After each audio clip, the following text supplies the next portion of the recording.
नमस्कार दोस्तों, मैं पल्लवी स्वागत करती हूँ आपके अपने YouTube चैनल ओजांग्स टाइम्स में। बजट 2021 से 2022 में केंद्र सरकार ने भारत में शोध एवं विकास पारिस्थितिकी तंत्र को मजबूत बनाने के लिए एक संस्था की घोषणा की है, जिसका नाम है नेशनल रिसर्च फाउंडेशन। वहीं सरकार ने कहा है कि इस संस्था को हर साल 10,000 करोड़ रुपए आवंटित किए जाएंगे और ये उम्मीद भी जताई गई है कि इससे भारत में शोध एवं विकास के क्षेत्र में क्रांतिकारी बदलाव लाएंगे। अगर इस संस्था के ढांचे की बात की जाए तो ये ऑटोनॉमी प्रकृति की होगी और इसमें प्रशासनिक हस्तक्षेप कम होगा। शोध एवं विकास की प्रक्रिया में लगे हुए हजारों संस्थान इसके अधिकार क्षेत्र में शामिल होंगे।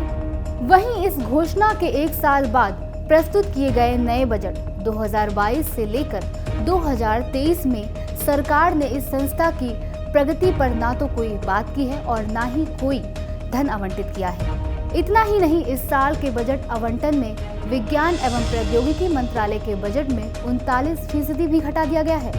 इस साल के बजट में विज्ञान एवं प्रौद्योगिकी मंत्रालय को 14.217 करोड़ रुपए ही आवंटित किए गए हैं।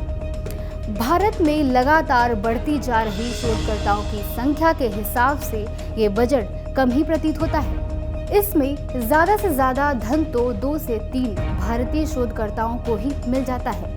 रक्षा अनुसंधान एवं विकास संगठन, परमाणु ऊर्जा एवं अंतरिक्ष विभाग ही विज्ञान एवं प्रौद्योगिकी मंत्रालय को आवंटित किए गए बजट का 30 से 40% हिस्सा ले जाते हैं।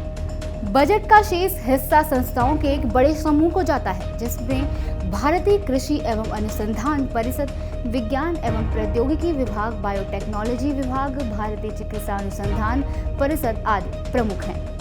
हालांकि इन संस्थाओं के शोध बेहद सनसनीखेज हैं और इन्होंने देश के वैज्ञानिक, आर्थिक और सामाजिक विकास में अहम योगदान दिया है। अगर भारत में अनुसंधान पर खर्चा किए जाने वाले कुल धन की बात करें तो ये जीडीपी का 0.6 से 0.8% है, जो कि विकसित देशों की तुलना में बेहद कम है। भारत की वैश्विक अनुसंधान में महज 1 से 3% की हिस्सेदारी है। वहीं संयुक्त राज्य अमेरिका की विश्व अनुसंधान में 25% हिस्सेदारी है, तो वहीं चीन भी 23% की बड़ी हिस्सेदारी रखता है। विश्व बैंक ने किसी भी देश की संख्या के अनुपात में शोधार्थियों की संख्या संबंधी आंकड़े जारी किए थे। इन आंकड़ों के अनुसार चीन के प्रति 1 लाख जनसंख्या पर 423 शोधार्थी हैं, जबकि अमेरिका में ये आंकड़ा 111 का है। अगर हम भारत की बात करें तो ये प्रति 1 लाख जनसंख्या पर 15 शोधार्थी हैं। ये तो बेहद सोचने वाला सवाल है। यदि भारत अपनी जीडीपी का 1% से कम अनुसंधान मद पर खर्चा करेगा तो कैसे वैश्विक महाशक्ति बन पाएगा। आज भारत में इतना मजबूत स्टार्टअप पारिस्थितिकी तंत्र है, जहां हम स्टार्टअप की संख्या के मामले में विश्व के 3रे स्थान पर हैं। विकसित देशों में निजी क्षेत्र अनुसंधान पर अच्छा खासा धन खर्च होता है। अमेरिका में टेस्ला, स्पेसएक्स, ब्लू ओरिजिन आदि कंपनी शोध एवं विकास पर बहुत ज्यादा निवेश करती है।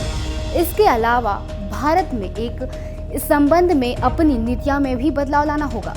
सरकार अनुसंधान के विकास के लिए संगठन की घोषणा तो कर देती है, मगर उस संगठन के उचित कामकाज पर ध्यान नहीं देती। ऐसा नहीं है कि भारत में इस तरह की और संस्थाएं नहीं हैं। विज्ञान एवं इंजीनियरिंग अनुसंधान बोर्ड को ही अगर पर्याप्त शक्तियां और आजादी दे दी जाए तो ये भारत की शोध पारिस्थितिकी में क्रांति का बदलाव ला सकते थे। इस संस्था ने इस दिशा में बहुत ज्यादा योगदान भी दिया है।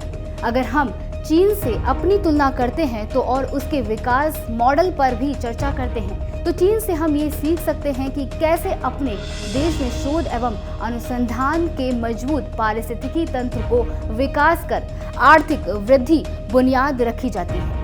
हालांकि ये वाद विवाद का विषय है कि चीन का विकास समावेशी है या नहीं, मगर ये सच जरूर है कि चीन ने शोध के विकास में पर्याप्त पूंजी लगाकर अपने यहाँ एक अनुकूल शोध परितंत्र सर्जित किया है। भारत में शोध के विकास में पहले से ही काफी ज्यादा नीतियां हैं, इसीलिए अब जरूरत है कि इन नीतियों का आपस में उचित तालमेल हो। इसके साथ ही अगर एक ही क्षेत्र के विकास के लिए अलग अलग नीतियां हैं तो उसका समीकरण भी होना चाहिए। इससे प्रशासनिक जटिलता भी कम होगी और क्षेत्र विशेष के विकास के रूप में एकता भी आएगी। तो ये ब्लॉग था ओजांग सर की कलम से। आपको ये वीडियो कैसा लगा हमें कमेंट करके जरूर बताइए। चैनल को लाइक, शेयर और सब्सक्राइब करना ना भूलें। नमस्कार।